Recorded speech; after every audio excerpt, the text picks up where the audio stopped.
And he says, if I eat this food, I will die. How can you sell this food here at all? The food seller says, he who is wise does not buy it at all. Only the ignorant do not know this. They give me a lot and greedily eat this food. So might he say. The same is the case with the Bodhisattva-mahasattva. He does not wish to be born in heaven. He does not wish to have a powerful physique and strength, and to see all the devas. Why not? Because he knows that they are not removed from all worries there. Common mortals and the ignorant greedily devour wherever there is life to be lived, since they do not see aging, sickness, and death. Also, next, O Kasyapa. For example, there is a poisonous tree, the root of which will certainly kill a man. So, too, the branches, trunk, knots, bark, leaves, flowers and fruit. O good man. Also, wherever the existences obtain, it is the case with the 5 skandhas. Death always follows them. Also, next, O Kasyapa. It is like the defilement of excrement, which gives off a horrible smell, no matter how small the amount is. O good man. The same with life. Whether one gains a life of 8,000 years or as little as years, suffering accompanies it all the same. Also, next, O Kasyapa. As an example, a precipice is fully overgrown by grass. And on the edge of the precipice, there is a lot of amrita ambrosia. If one eats it, one will live for 1,000 years. This will do away with disease for good, and all will proceed in peace. Common mortals and the ignorant greedily covet the taste and forget about the great pit that awaits them down below. They advance forwards, but unfortunately lose their footing, fall into the pit and die. But the wise know how things stand, they do not come near. Instead, they keep away. O good man. The same with he Bodhisattva-mahasattva. He does not care for the wonderful dishes of heaven. How could he care for those of man? Common mortals swallow an iron ball in hell. How could he desire to receive the all-wonderful dishes of the world of humans or of heaven? O Kasyapa. You will certainly be able to know from this and all other innumerable parables that this life is really nothing but a thing of great suffering. O Kasyapa. This is how a bodhisattva sees the suffering of life, abiding in what is said in the Mahayana Great Nirvana Sutra. O Kasyapa. How does the bodhisattva, abiding in this Mahayana Great Nirvana Sutra, see the suffering of aging? Age truly does call forth coughs and dizziness. It diminishes courage, spirit, memory, positive steps forward, manhood, joy, pride, highbrow height, peace and unmolestedness, freedom. Age indeed brings with it back swellings, forgetfulness and lassitude, and is looked down upon by others. O Kasyapa. A pond is full of lotuses, with their flowers wide open and with freshness filling all around. All is lovely. But if hail comes, all will be destroyed. It is like that. O good man. Aging is thus. It destroys manhood and beauty. Also, next, O Kasyapa. A king has a wise minister who is well up in military tactics. An enemy king rises against him. The king sends this minister to go and conquer the enemy king. This king is taken prisoner, and the minister returns home and sees the king. The case is thus. The same with aging. It takes prisoners of one's manhood and brilliancy, alertness of mind, and hands them over to the king of death. Also, next, O Kasyapa. It is as in the case of a rich man who owns such various treasures as gold, silver, lapis lazuli, crystal, agate, red pearl, and carnelian. But when robbers come and steal them, nothing more remains behind. O good man. It is the same with manhood and brilliancy. The thief, old age, always comes and plunders everything. Also, next, O Kasyapa. 4. Example, a poor man greedily covets beautiful dishes and soft clothes. He seeks to possess such, but cannot. Oh, good man. The case is the same with aging too. A greedy mind covets wealth and the satisfaction of the five sense desires, but it cannot find satisfaction. Also, next, O Kasyapa. It is like the tortoise on dry land that always thinks of water. O good man. The same is the case with human beings. Dried up with emaciation and age, the mind always thinks back to the pleasures of the five desires which one enjoyed in the prime of one's life. Also, next, O Kasyapa. It is as in the case of the autumn moon which, though looked up to by all the lotus flowers, is looked down upon when it wanes in its yellow. O good man. The same is the case with the prime of life and youthful colors. Though loved by all look down upon one when old age comes. Also, next, O Kasyapa.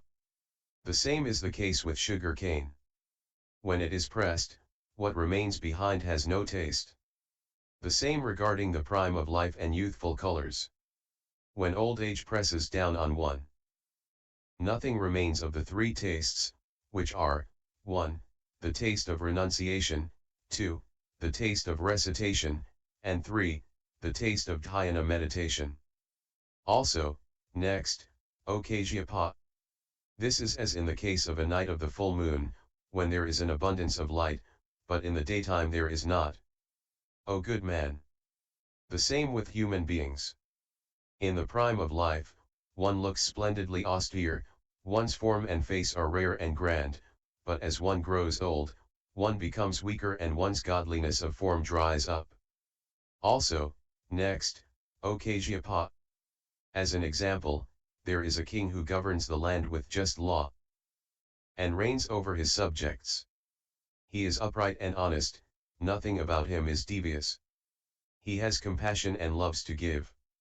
Then, the enemy comes and overruns the land.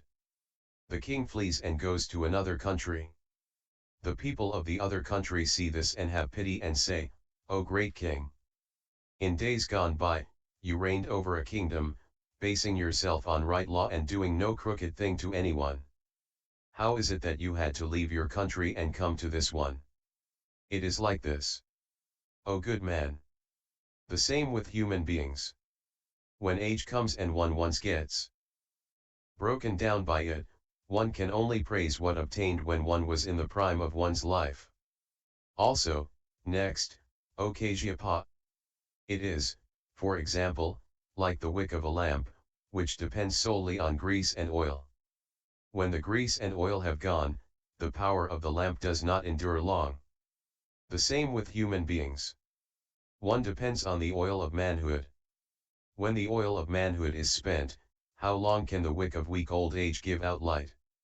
Also, next, O Kasyapa. For example, a dried up river cannot benefit humans, non-humans, flying birds, or running beasts. The same with human beings. Dried up by old age, man cannot be of use for any kind of work. Also, next, O Kasyapa. For example, it is as with a tree hanging over the edge of a precipice. If a storm comes, it is sure to come toppling down. O good man. The same with the human being. If the storm of old age comes to the precipice of old age, nothing can check the force. Also, next, O Kasyapa. It is as with a broken shaft, by which no heavy burden can be borne. O good man. The same with old age. No good thing can be of any benefit to one. Also, next, it is as with a child who is slighted. O good man. Age, too, does thus. All people always make light of, and neglect, one when one is old. O Kasyapa. Know from this and all other innumerable and boundless parables that old age is truly great suffering. O Kasyapa. That is why the Bodhisattva studies the Mahayana Great Nirvana Sutra and meditates on the suffering of old age. O Kasyapa. How does a Bodhisattva-mahasattva study the Mahayana Great Nirvana Sutra and meditate on the suffering of illness? So-called illness destroys all peace and joy. 4. Example, it is as with the hail and rain that destroy the young buds of cereal. Also, it is as in the case of a person against whom someone has a grudge, that person's mind is always apprehensive and fearful. O good man! The same with all beings. They always fear the suffering of illness and are apprehensive. Also, next, O Kasyapa!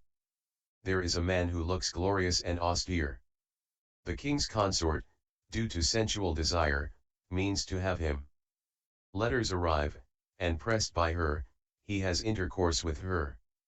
The king catches him, cuts away one of each eye, ear, hand and leg. The appearance of this person changes. People dislike and slight him. O good man! The same applies to the human being. A person may have a good set of ears and eyes. But caught and pressed by illness, people will slight him. Also, next, O Kasyapa! For example, the plantain, bamboo, reed, and mule have to die when they have offspring. O good man! The same with human beings. From illness, they have to die. Also, next, O Kasyapa!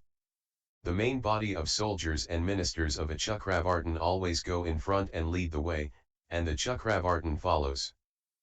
Likewise, the kings of fish, ants, whelks, cows, and head merchants go before and the others all follow and never part from them. Also, next, O good man! The same with the Chakravartin of death. He always follows his subjects' illnesses and never parts from them. The same with the kings of fish, ants, whelks, cows, and merchants. Always they are followed by the subjects of death. O Kasyapa! The causal relations of illness are worry, apprehension, suffering, and uneasiness in body and mind. One may be attacked by someone bearing ill will, the floating bag may get rent, or the bridge may be dug away, so that the foundations of life will be endangered. Or the prime of life and bright complexion, vitality, peace, repentance may be destroyed or may disappear, or the body and mind may get burnt out. One can indeed see from this parable and from innumerable, boundless other parables how great the pain of illness is. All this is to show how the Bodhisattva-mahasattva studies this Mahayana great Nirvana Sutra and meditates on the suffering of illness. O Kasyapa! How does the Bodhisattva study the Mahayana great Nirvana Sutra and meditate on the suffering of death? We say death, because it thoroughly burns out and annuls things. O Kasyapa!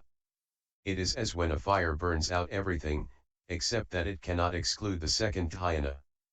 O good man! The same is the case with the fire of death. It burns out everything, excepting the Bodhisattva who abides in the Mahayana Mahaparinirvana. Because the strength of the Bodhisattva reaches this stage. Also, next, O Kasyapa! If a flood comes, all sinks under the water, excepting the third dhyana, which it cannot make away with. O good man! The same is the case with the water of death, which submerges everything, except for the Bodhisattva who abides in the Mahayana Mahaparinirvana. Also, next, O Kasyapa! A storm blows up, scatters and destroys everything, excepting the fourth dhyana, which its power cannot reach. O good man! The same is the case with the wind of death. It destroys all that one has, except for the Bodhisattva who abides in the Mahayana Mahaparinirvana. Bodhisattva Kasyapa said to the Buddha, O world-honored one! Why is it that the wind cannot blow away, the flood cannot wash away, and the fire cannot burn out the fourth dhyana? The Buddha said, O good man! This comes from the fact that in the fourth dhyana there does not remain a speck of sin, in or out of it. The first dhyana has sin and illness in it. Within, it has enlightened meditation, but outside, there is fire. The second dhyana has sin and illness in it. Within, there is joy, but outside, it has the sufferings of the flood. The third dhyana has sin and illness in it. Within, it has asthma and, outside, the sufferings from the wind. O good man. The fourth dhyana has, within and without, no sin or illness at all. Because of this, no calamity can reach it. O good man. The same is the situation with the Bodhisattva-mahasattva. He peacefully abides in the Mahayana Mahaparinirvana, and all sins and illness come to an end. Because of this, the king of death cannot reach him. Also, next, O good man.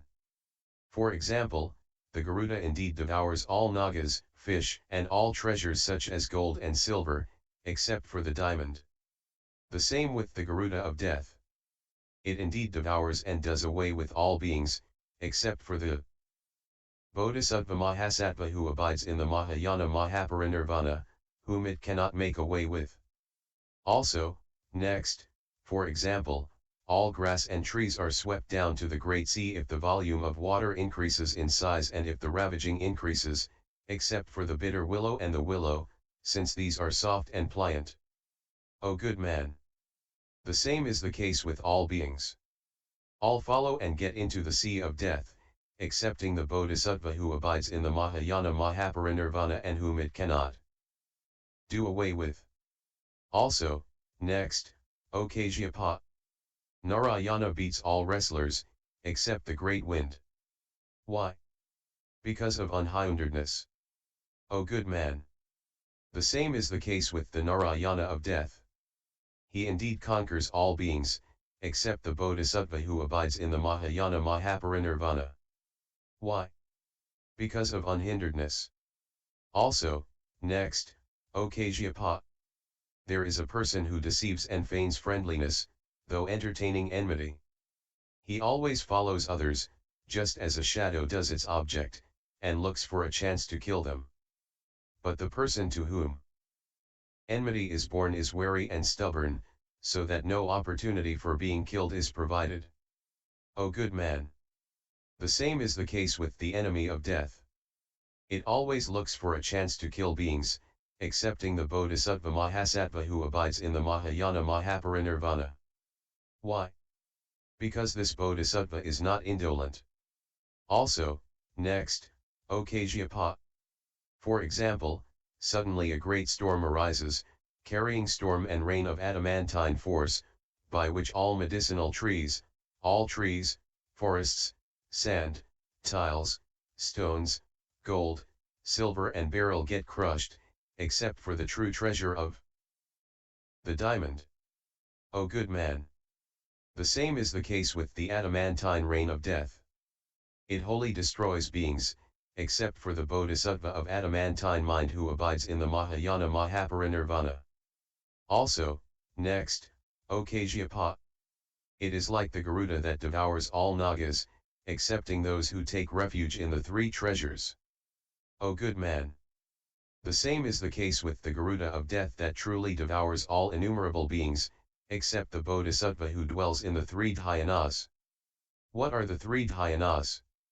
These are those of the void, of formlessness, and desirelessness. Also, next, O Kasyapa. If one is bitten by a Mara viper, no good charm or medicine of any superior quality can have any power to heal one, except for the charm of Augusti, which indeed cures one. It is the same with a person caught by the poison of death. No medical treatment is of any help, except for the case of the Bodhisattva charm of the Mahayana Mahaparinirvana. Also, next, there is a man who has aroused the anger of a king. But should he present treasures to the king with gentle words, he might well gain the king's pardon. The case is like this. O good man. The case of the king of death is not like that. One may offer money or wealth in a gently spoken manner, but no release will ensue. O good man. Now, death is a precipice where there is no guarantee of life. The way to it is far. One may walk day and night, and there is no end of walking. The path of gloom hangs on a precipice one and there is no light. There is no gate through which one may enter, and there is a place that exists. No place of pain exists, but there is no means of cure. There is nothing that bars the way. Once in, there is no getting out. There is nothing to break, but what meets one's eyes is nothing but what is sorrowful and poisonous. It has no bad color, but people are afraid. It sits close to one, but one cannot know or feel where it is. O Kasyapa! You may know from this and from innumerable and boundless other parables that life and death are great suffering to a person. O Kasyapa! This is how a Bodhisattva practices the way by means of the Mahayana Great Nirvana Sutra and how he meditates on death. O Kasyapa! How does a Bodhisattva abide in the teaching of the Mahayana Great Nirvana Sutra and meditate on the suffering of parting from what one loves? The suffering of parting from what one loves is the root suffering of all sufferings, about which it is said, from craving one gains apprehension. From craving one gains fear. If the greedy mind is done away with, why does one need to feel apprehension or fear anymore? Through the causal relations of craving comes about the suffering of apprehension. From the suffering of apprehension, beings become weak and old. The suffering of parting from what one loves accompanies one to the end of one's life. O good man! As a result of parting, various minor sufferings arise. I shall clearly explain this for your good. O good man! In ages past, humans had an immeasurably long life. At that time, there was a king called Good Abiding. This king, at that time, was a child. As a prince, he attended to the business of the state. Then he became king. At that time, a human being's life lasted 84,000 years. Then, on top of his head a pimple appeared. It looked like a cotton tula or soft carpasa cotton. This grew bigger by the day. But he did not worry one whit about it. After 10 months, this boil broke open and a child was born. His form was well proportioned and nothing was as wonderful as this. His color and form were clear, and the child was the foremost amongst humans. His father, the king, was glad and named him Headborn. Then King Good Abiding handed over the government of the state to this Headborn, and abandoning the royal palace, his wife, children, and relatives, he entered the forest and studied the way and lived for 84,000 years. Then Headborn, 15 days after his birth, was given the right of Abiska Anointing on a high building.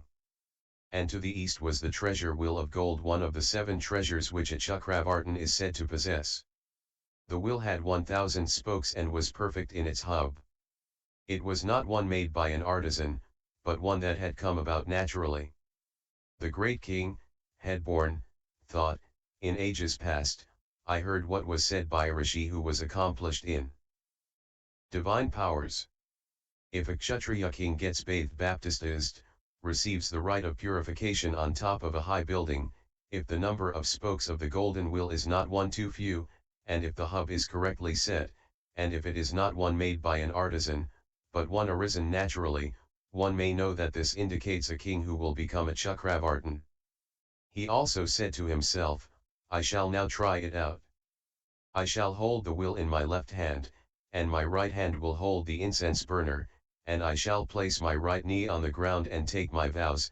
If this will is genuine and not false, I pray that things will be as in the olden days regarding what accrues to a Chakravartin. When he vowed thus, this treasure wheel of gold flew up and went in all the 10 directions, and came back to the left hand of Headborn. Then he rejoiced unendingly. Also, he said, I shall now surely become a Chakravartin. Then, not long after, there came to him a treasure elephant, which looked grand and grave like a white lotus, and whose 7 limbs stood firmly upon the ground. Seeing this, Headborn thought to himself, in days gone by, I heard a rishi who possessed the 5 powers say that if a Chakravartin receives the Abhiksika rite on a high building on the 15th day after his birth, and if there is an elephant whose 7 limbs stand firmly upon the ground, this indicates, one should know, a sacred king. Also, he thought, I shall now try it out. He held the incense burner in his left hand, placed his right knee on the ground and vowed, if this treasure elephant is not false, Let all proceed as in the olden days. When this vow had been taken, this white treasure elephant traveled from morning till evening in the 8 directions, and gaining the boundary line of the great sea, came back and sat as it was meant to sit. Then King Headborn was greatly and inexpressibly pleased. Also, he said, I am definitely now a Chakravartin. Then, not long afterwards, a treasure horse came, whose color was bright blue and who had a golden-colored hairy tail. Headborn, on seeing it, thought to himself, in days gone by, I heard a rishi who had the 5 powers say that when a Chakravartin, 15 days after his birth, sits on a high building and receives the rite of Abhiska, and if a treasure horse comes whose color is bright blue and whose hairy tail is of the color of gold, we should know that this is a sacred king. Also, he thought to himself, I shall now test it out. He took up the incense burner, placed his right knee on the ground and vowed, if this horse is genuine and not false, let all happen as is proper regarding a Chakravartin. After he had thus uttered his prayer, the blue horse traveled from morning to evening in the 8 directions and having gained the boundary line of the great sea, came back and remained where it was supposed to remain. Then Headborn was greatly pleased and rejoiced inexpressibly. Also, he said, now I am definitely a Chakravartin. Then, not long afterwards, there appeared a treasure woman whose form was all perfect and most beautiful. She was not tall, not short, not white, nor black. From all the pores of her skin wafted the fragrance of sandalwood, she smelled sweet and clear fresh, and looked like a blue lotus. Her eyes could see as far as a yojana.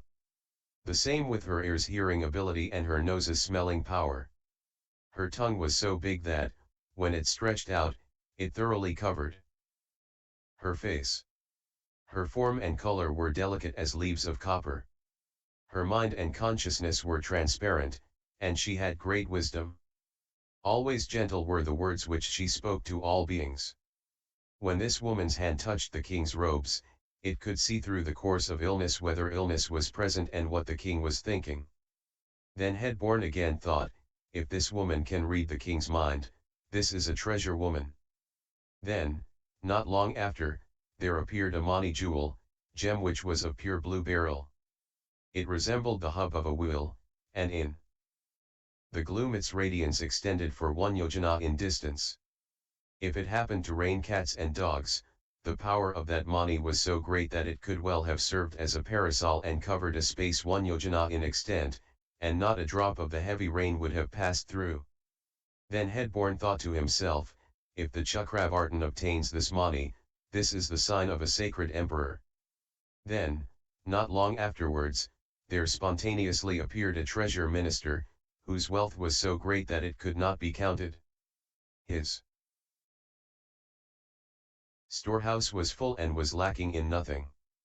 The power of his eyes, which was the fruit of his personal virtue, was able to penetrate all the wealth hidden under the earth.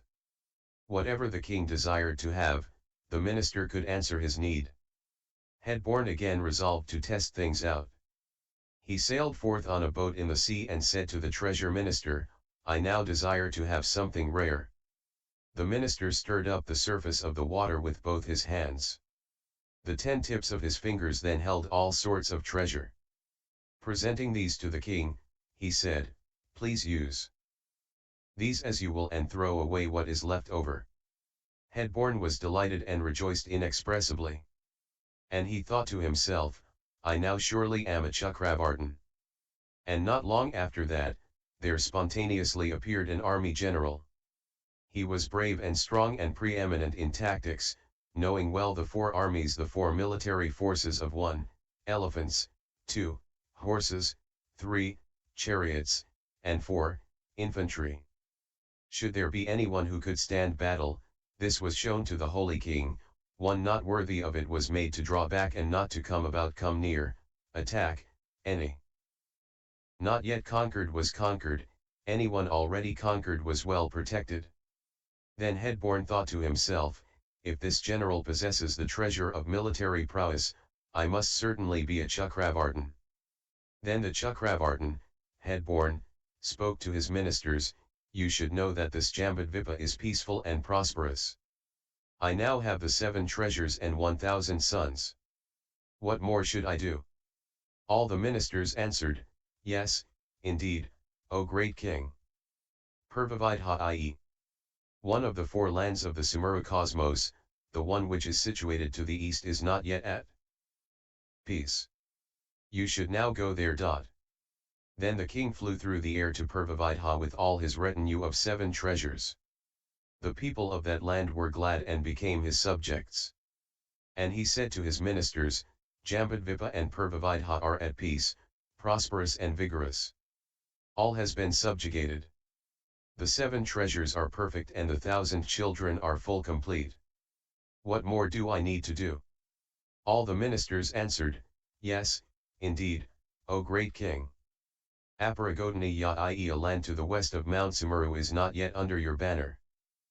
Then the sacred king flew through the air to Aparagodaniya with all his 7 treasures. When he reached there, the people of that land all came under his banner. And he said to his ministers, "My Jambudvipa, Purvavidha and Aparagodaniya are at peace. The people are rich and vigorous. All have been subjugated. The 7 treasures are all perfect and the 1,000 children are full. What more do I need do?" All the ministers said, "Yes, indeed, O great king. Uttarakuru, i.e. a land to the north of Mount Sumeru, is not yet under your banner." Then the sacred king flew through the air to Uttarakuru, taking all his 7 treasures with him. When the king reached there, the people of that land rejoiced and came under his banner. And he said to his ministers, "My 4 lands are now at peace. The people are vigorous. All have come under my banner, the 7 treasures have been obtained, and the 1,000 children are full. What more do I need to do?" All the ministers said, "Yes, indeed, O sacred king. The people of Trayastrimsa heaven enjoy long life. They are at peace. The form of those devas is splendid and incomparable. The palace where they live and their benches, chairs, and bedsteads are of jewels. They sit on these and enjoy celestial happiness. They have not yet come to pay homage. You should now go and bring them under your banner." Then the king flew through the air, taking all the retinue of his 7 treasures with him, and went up to the top of Trayastrimsa heaven. There he saw a tree, the color of which was blue and green. The sacred king, having seen it, asked his minister, "What is this thing of this color?" The minister made answer, "This is a tree called Parisitra. All the devas of Trayastrimsa heaven, in the 3 months of summer, always amuse themselves under this tree." Also, he saw a thing white like a cloud. Again he asked his minister, "What is this, of this color?" "This is called the hall of good Dharma. All the devas of Trayastrimsa heaven always gather here and discuss what obtains in the worlds of humans and gods." Then Shukrodevanamindra, the chief of the gods, saw that King Headborn was outside the hall. He went out and welcomed him. Having met him, he took the king's hand and entered the hall of good Dharma and shared his seat. Then, the two looked the same in form and countenance, with no difference. Only by Wink's small gestures could one tell them apart. Then the sacred king thought to himself, "Would it not be right for me now to abdicate the throne and come and become king of this heaven? O good man!" At that time, Shakra was holding the Mahayana Sutras in his hand, reciting and expounding them to others. Only he was now so proficient in their depths of meaning. But because of this reciting, upholding, expounding, and promulgating of the sutras to others, there is great virtue. O good man! This Headborn entertained ill will towards Shakra. Because of this depravity, he had to return to this Jambudvipa and part from the humans and devas he had loved, and had a greatly troubled mind. That Shakra at the time was Buddha Kasyapa, and the Chakravartin was I. O good man! Know that the suffering of parting from what one loves is great suffering. O good man! The Bodhisattva-mahasattva remembers is mindful of all such cases of suffering due to parting from what one loves. How could it be otherwise when the Bodhisattva, abiding in the teaching of the Mahayana great Nirvana Sutra, meditates on the real suffering of parting from what one loves? O good man! How does a Bodhisattva practice the way of the Mahayana great Nirvana Sutra and meditate on the suffering of encountering what one hates to see? O good man! This Bodhisattva-mahasattva sees that the suffering of encountering what one hates exists in the realms of hell, animals, hungry pretas, humans, and heaven. It is like a person who is bound up in prison feeling great sorrow as he sees his fetters, chains, and handcuffs. The same with the Bodhisattva-mahasattva. He sees all living beings of the 5 realms as being the objects of great suffering concomitant with encountering what is hateful. Also, next, O good man! It is like a person who, fearing the fetters, chains, and handcuffs of someone who has feelings of enmity towards him, abandons his parents, wife, children, relatives, rare jewels and his own profession and flees to distant places. O good man! It is the same with the Bodhisattva-mahasattva. He fears birth and death, fully practices the 6 paramitas and enters nirvana. O Kasyapa! This is how a Bodhisattva practices the way of the Mahayana Mahaparinirvana and meditates on the suffering of encountering what one hates. O good man! How does a Bodhisattva practice the teaching of the Mahayana Mahaparinirvana and meditate on the suffering of not gaining what one desires to have? Seeking to have is to have all that exists. There are 2 kinds of seeking to possess. One is seeking to have what is good to have, and the other is seeking to have what is not good. There is suffering if what is good is not gained, and suffering if what is not good is not removed. Stated simply, this is the suffering of the burning urge of the 5 skandhas. O Kasyapa! This is the truth of suffering. Then Bodhisattva-mahasattva Kasyapa said to the Buddha, O world-honored one! The suffering of the burning urge of the 5 skandhas does not mean this. Why not? In days past, the Buddha said to Kalita, one of the 5 bhiksus, if rupa form, matter is suffering, do not seek rupa, if rupa is something to be sought, it is not suffering. The Buddha said to all bhiksus that there are 3 feelings Vedana, which are, 1, the feeling of suffering, 2, the feeling of bliss, and 3, the feeling of non-suffering and non-bliss. The Buddha said to all the bhiksus before that if one practices wonderful dharma, one will encounter bliss. Also, the Buddha said that in good realms one gains 6 blisses of touch. The eye sees beautiful things. This is bliss. The same with the ear, nose, tongue, body, and mind which feels pleasure. The Buddha said in a gatha, to accord with the precepts is bliss. One's body does not suffer from sorrow. Sleep gives one peace. Awake, the mind is glad. When one receives clothing and food, recites, walks about, and lives alone, in mountains and forests. This is the greatest bliss. To beings, day and night. One is compassionate, and this gives one unending bliss. Because this does not cause suffering to others. It is bliss to seek little and be satisfied. It is bliss to hear much of the Dharma, and to disseminate it, arhathud. With no clinging in one's mind is also the experience of bliss. The Bodhisattva-mahasattva finally reaches the yonder shore. Whatever is done gains one an end. This is the greatest of bliss. O world-honored one! The meaning of bliss as stated in all the sutras is thus. How might what the Buddha says now be in accordance with this? The Buddha said to Kasyapa, well said, O good man! You do well to ask the Tathagata this question. O good man!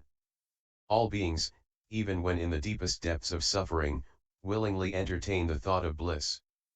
Because of this, there is no difference there from the thought of suffering about which I now speak. Bodhisattva Kasyapa said to the Buddha, you say that one gains bliss even amidst the deepest depths of suffering. If so, this must mean that the lowest point in birth, the lowest point in old age, the lowest point in illness, the lowest point in death, the lowest point in the suffering of parting from what one loves, the lowest point in the suffering of not being able to gain what one desires, the lowest point in the suffering of encountering what one hates, and the lowest point in the suffering of the burning urge of. The five skandhas may be said to possess bliss. O world-honored one! The lowest grade of birth is none but the three unfortunate realms, the middle grade of birth means human life, and the highest of births is that of heaven. If there is a man who asks, is it true that one gains the thought experience of suffering in the lowest state of bliss, the thought of non-bliss and non-suffering in the middle state of bliss, and in the highest state of bliss the thought of bliss, how should we answer this? O world-honored one! We might well say that one gains the thought of bliss when in the lowest state of suffering. But we see that one who has to receive 1,000 punishments does not yet, at the first stage of the lowest suffering, gain the thought of bliss. But if not, how can we say that we gain the thought of bliss in the lowest stage of suffering?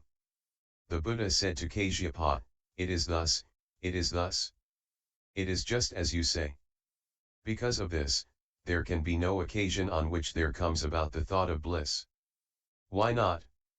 If a man who is to have 1,000 punishments is able to escape those punishments, after receiving just one of the least of them, that person will, at that instant, gain the thought of bliss.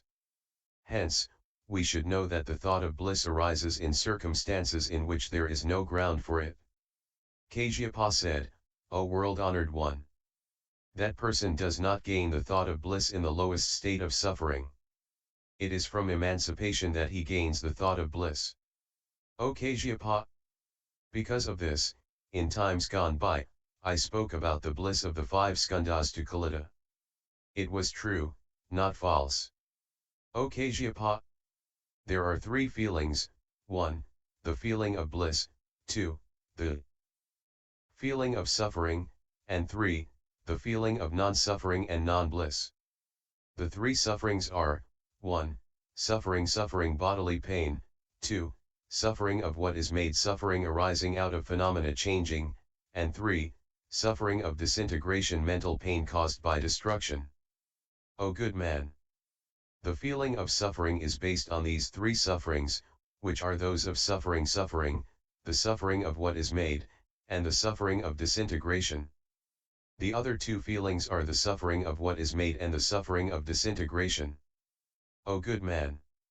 Because of this, there is in birth and death really the feeling of bliss. The Bodhisattva-mahasattva says that all is suffering, because the intrinsic nature and the outer expressions of suffering and bliss do not part. Truth to tell, there is no bliss in birth and death. It is only in order to accord with the ways of the world that all Buddhas and Bodhisattvas say that there is bliss. Bodhisattva Kasyapa said to the Buddha, O world-honored one! All Buddhas and Bodhisattvas speak thus in order to accord with the ways of the world. Is this not false? The Buddha said, one who does good harvests bliss. One who upholds the precepts and abides in peace does not harvest suffering. All others are likewise. This is the greatest of bliss. Are the feelings of bliss which the sutras speak of all false, or are they not? If false, how are we to explain the fact that the all-Buddha world-honored one, already long ago, innumerable 100,000 million billion Nayota Asamkhya's of Kalpas in the past, practiced the way of enlightenment and did away with false speech, and that he now says this? Why? The Buddha said, O good man! The Gatha cited above referring to the feeling of bliss constitutes the root concept of enlightenment.